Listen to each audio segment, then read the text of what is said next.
Kamusta po kayo? Bago po ang lahat, first things first.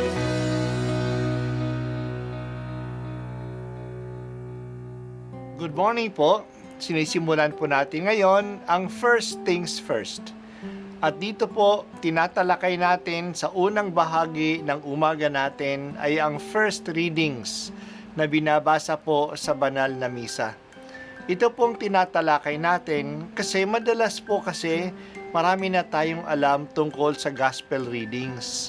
Pero konti po ang nagsasalita sa first readings.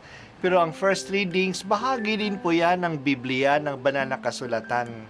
Kaya susubaybayan po natin ang mga first readings, basahin po natin at kuminsan kailangan ng basahin ng 2 o 3 beses bago maintindihan kasi hindi po tayo familiar sa mga istorya at sa mga kaisipan na tinatalakay dito. Ang pagbasa mula sa 2 aklat ni Samuel.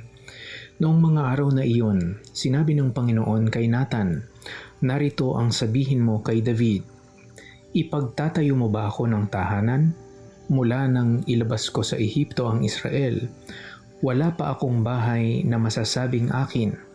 Hanggang ngayon, tolda pa ang aking tahanan.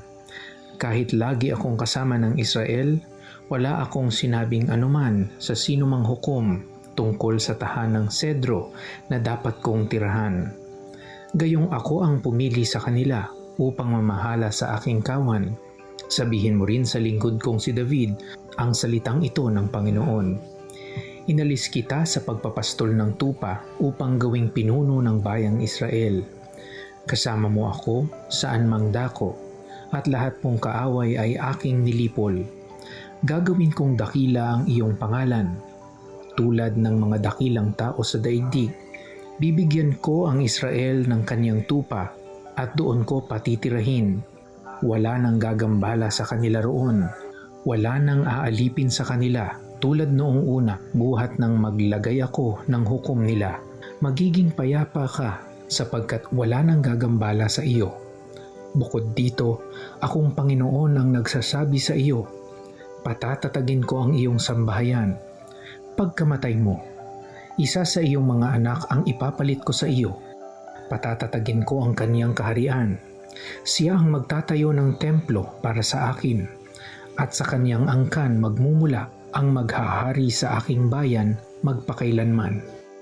Kikilalanin ko siyang anak, at ako na may magiging ama niya. Parurusahan ko siya tulad ng pagpaparusa ng ama sa nagkasalang anak, ngunit ang paglingap ko sa kanya ay hindi magbabago. Di tulad ng nangyari kay Saul. Magiging matatag ang iyong sambahayan. Ang iyong kahari ay hindi mawawaglit sa aking paningin at mananatili ang iyong trono." Isinaysay ni Nathan kay David ang lahat ng sinabi sa kanya ng Panginoon. Ang salita ng Diyos. Salamat sa Diyos. Naging successful nga si David. Natalo na niya ang mga Pilisteo na kanyang mga kaaway. Napalawak na niya ang kanyang kaharian.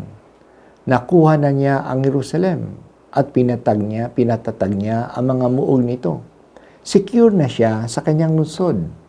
May palasyo na siya sa Jerusalem. Ngayon gusto naman niya naggawan ng bahay ang Diyos. Nagbalak siya na magtayo ng templo sa Jerusalem para sa kaba ng tipan. Maganda kanyang balak, pero hindi ito ang balak ng Diyos. Medyo nagalit pa ang Diyos na ipagtatayo siya ng templo. Palagi lang ang tanda ng Diyos, ang banal na tipan, ay nakalagay sa isang tolda. Siya isang Diyos na nakikilakbay kasama ng kanyang bayan. Hindi siya nanatili sa isang lugar. Hindi naman siya humihingi kanino man, naggawan siya ng bahay. Pinapaalaala pa kay David na kung sino siya ngayon, yan ay dahil sa Diyos. Kinuha siya ng Diyos mula sa pag-aalaga lamang ng mga tupa upang maging hari ng kanilang bansa. Kung matagumpay siya sa mga kaaway, yan ay dahil sa Diyos mismo. Pero hindi lang ito ang gagawin ng Diyos. Bibigyan siya ng katatagan ang kanyang paghahari. Isa sa mga anak niya ang uupo sa kanyang trono. Ang paghahari ay hindi mawawala sa kanyang lipi. Hindi mawawala ang paghahari sa kanyang pamilya.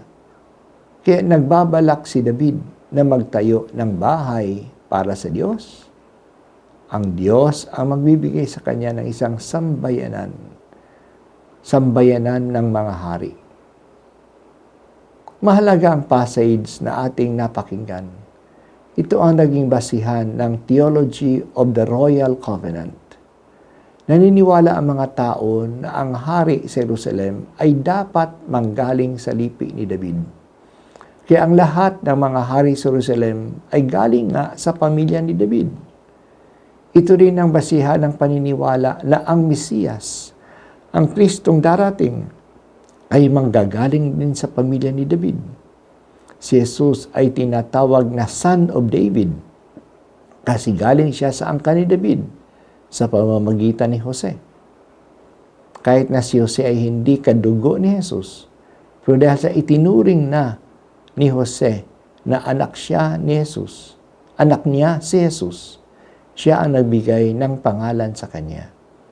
Kaya ang lahat ng pribilehyo ni Jose ay dumaloy kay Jesus, pati na ang kanyang pagiging galing sa lipi ni David. Tapat ang Diyos. Dahil kay Jesus, ang paghahari ay hindi nawala sa angkan ni David.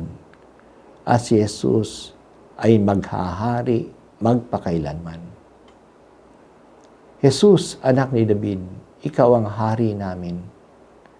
Ikaw ay katuparan ng katapatan ng Diyos sa kanyang mga pangako. Tinatanggap ka namin, maghari ka sa amin.